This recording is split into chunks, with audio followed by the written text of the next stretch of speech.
1 ইঞ্চি উঁচায় রাখবা, উঁচায় 1 ইঞ্চি উঁচায়। হ্যাঁ দেখ, এরপরে আমি ঠিক এই কোণারে যে বরাবর যাব ওই বরাবর কোণারটা আমি হিট দিব, হিট।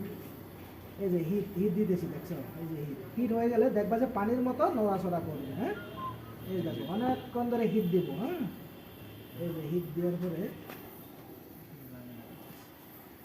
এই যে দেখো hit hit hit hit hit দেওয়ার পরে এই যে হিট হয়েছে, তাই না?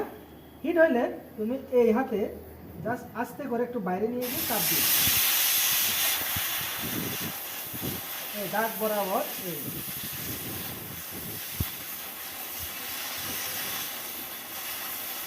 এই আমার হাত আর এটা একসাথে যাবে। হ্যাঁ, যদি একসাথে যায় তাহলে সোজা যায়, আর যদি একসাথে না যায় তাহলে কি হবে? বাঁকা হবে। হ্যাঁ,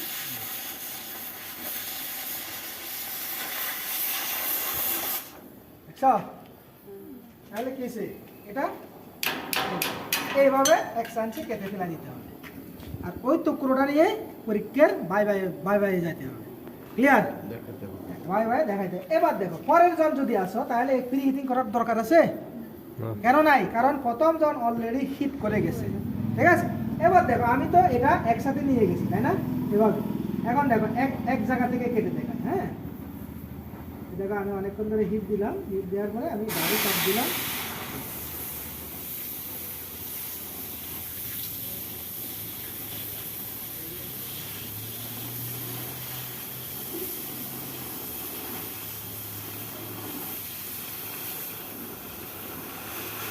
সোজা হয়েছে? কেন সোজা হয় নাই? কারণ কি?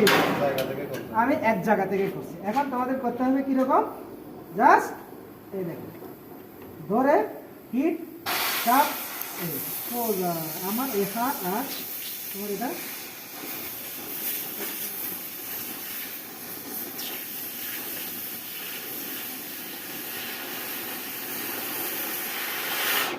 এভাবে একসাথে যাইতে হবে। দেখো এরপরে কি হবে? সোজা হবে। খেয়াল রাখবা যাতে 1 সেন্টি কাটা যায়। আমাদের এটা সমস্যা কি? আমরা এদিকে কাটতেছি, ওইদিকে জয়েন হইতেছে, তাই না? আবার আগে এখানে হিট, দেখো হিট, তাই না? হিট হিট হয়ে গেলে তারপরে কি করতে হবে? বাইরে নিয়ে চাপ, তারপরে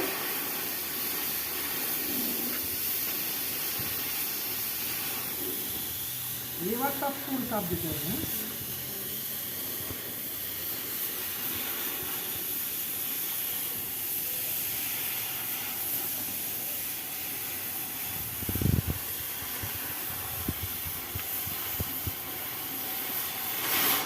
হ্যাঁ, এখন বলো বিশেষ করে ধাতু কাটিং এর ক্ষেত্রে কোন শিকা ব্যবহার করে? কোন শিকা?